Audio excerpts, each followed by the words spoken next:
Assalamualaikum warahmatullahi wabarakatuh. Anak-anak level 5 yang solih dan solihah, bagaimana kabar kalian hari ini? Alhamdulillah ya, semoga selalu sehat dan dalam lindungan Allah. Nah, kali ini kita akan belajar tentang organ peredaran darah bagian yang kedua, yaitu organ peredaran darah hewan. Tiara Al-Quran yang berhubungan dengan pelajaran kita hari ini adalah Quran Surat An-Nahl ayat 66, dan sesungguhnya pada binatang ternak itu benar-benar terdapat pelajaran bagi kamu. Kami memberimu minuman daripada apa yang berada di dalam perutnya berupa susu yang bersih antara tahi dan darah yang mudah ditelan bagi orang-orang yang meminumnya. Ingin kita capai pada hari ini yaitu menjelaskan organ peredaran darah dan fungsinya pada hewan dan manusia, serta cara memelihara kesehatan organ peredaran darah manusia. Sebelum kita masuk pada organ peredaran darah hewan, kita review dulu untuk organ peredaran darah manusia ya. Yang pertama, jantung.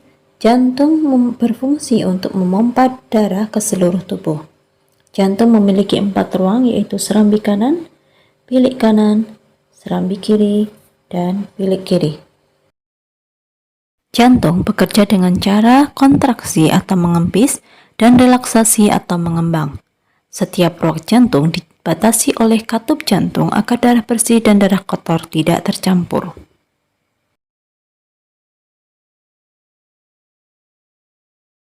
Kita masuk pada organ peredaran darah yang kedua, yaitu paru-paru. Dalam proses peredaran darah, paru-paru berperan dalam pertukaran oksigen dan karbon dioksida. Jadi sangat berhubungan erat dengan organ pernapasan kita ya. Kemudian darah yang mengandung karbon dioksida dibawa ke paru-paru untuk ditukar dengan oksigen hasil pernapasan. Setelah itu akan dibawa kembali ke jantung untuk diedarkan ke seluruh tubuh. Organ peredaran darah yang ketiga yaitu pembuluh darah. Darah dapat beredar ke seluruh tubuh melalui pembuluh darah. Pembuluh darah manusia terdiri dari 2, yaitu pembuluh darah arteri atau nadi, yaitu pembuluh darah yang meninggalkan jantung serta kaya akan oksigen. Yang kedua, pembuluh balik atau pembuluh vena, yaitu pembuluh darah yang balik ke jantung yang kaya akan karbon dioksida. Pembuluh arteri yang terbesar disebut dengan aorta. Jumlah denyut nadi umumnya sama dengan jumlah detak jantung, sebab kontraksi jantung menyebabkan peningkatan tekanan darah dan denyut nadi di arteri. Oleh karena itu, pengukur denyut nadi sama artinya dengan mengukur denyut jantung. Semakin banyak aktivitas yang kita lakukan, maka detak jantung dan denyut nadi akan semakin cepat. Sebagaimana manusia, hewan juga memiliki organ peredaran darah yang berbeda-beda.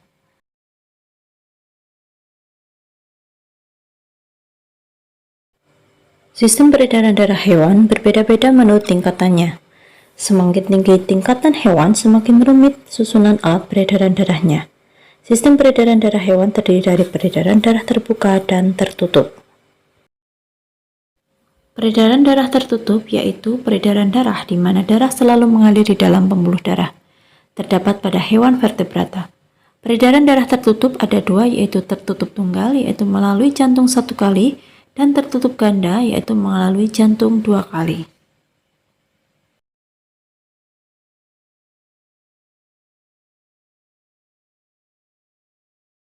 Peredaran darah terbuka yaitu peredaran darah di mana darah mengalir di luar pembuluh darah.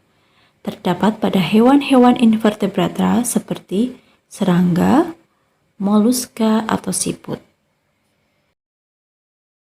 Pada hewan yang pertama yaitu serangga, peredaran darah pada serangga hanya terdiri dari 1 pembuluh.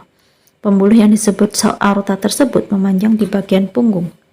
Bagian belakang pembuluh membesar membentuk gelembung sehingga disebut jantung pembuluh.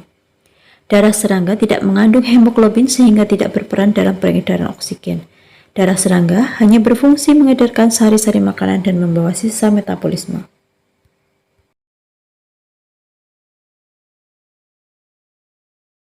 Masuk pada hewan yang kedua yaitu organ peredaran darah ikan.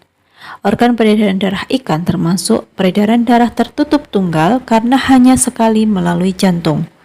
Organ peredaran darah pada ikan diantaranya yaitu jantung, pembuluh nadi, dan pembuluh kapiler. Jantung pada ikan terdiri dari serambi dan bilik. Selanjutnya kita akan bahas pada organ peredaran darah pada amfibi.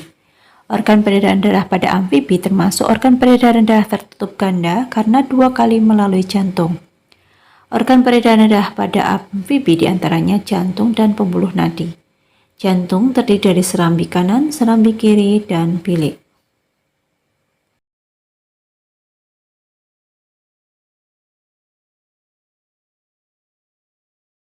Kita akan melihat organ peredaran darah pada reptil. Organ peredaran darah pada reptil termasuk sistem peredaran darah tertutup. Organ peredaran darah pada reptil diantaranya yaitu jantung dan pembuluh darah. Jantung terdiri dari serambi kanan, serambi kiri, bilik kanan, bilik kiri. Kemudian terdapat sekat jantung yang tidak sempurna sehingga terjadi pencampuran darah bersih dan darah kotor di dalam jantung. Sedangkan peredaran darah pada mamalia juga termasuk peredaran darah ganda tertutup. Organ peredaran darah pada mamalia terdiri dari jantung dan pembuluh darah. Jantung juga terdiri dari serambi kanan, serambi kiri, bilik kanan, dan bilik kiri. Sekat jantung sempurna sehingga tidak terjadi pencampuran darah antara darah bersih dan darah kotor. Organ peredaran darah pada burung termasuk organ peredaran darah ganda tertutup. Jadi seperti mamalia, dia termasuk sistem peredaran darah tertutup. Organ peredaran darah pada burung juga sama dengan mamalia, yaitu jantung dan pembuluh darah. Terdiri dari 4 ruang, kemudian sekat jantung juga sempurna, sehingga tidak terjadi pencampuran darah bersih dan darah kotor. Nah, sekarang tiba waktunya untuk menjawab pertanyaan. Kalian tulis di buku, kemudian difoto dan kirimkan ke Ustazah Dia ya. Hari ini, silahkan kalian amati 3 hewan di sekitar kalian, kemudian tentukan apa saja organ peredaran darah dari hewan tersebut, kemudian termasuk peredaran darah tertutup atau terbuka. Jangan lupa jelaskan alasanmu ya, kenapa kalian memilih tertutup atau terbuka. Kerjakan dengan baik. Insya Allah kita akan bertemu kembali pada pertemuan selanjutnya. Ustazah akhiri, wassalamualaikum warahmatullahi wabarakatuh.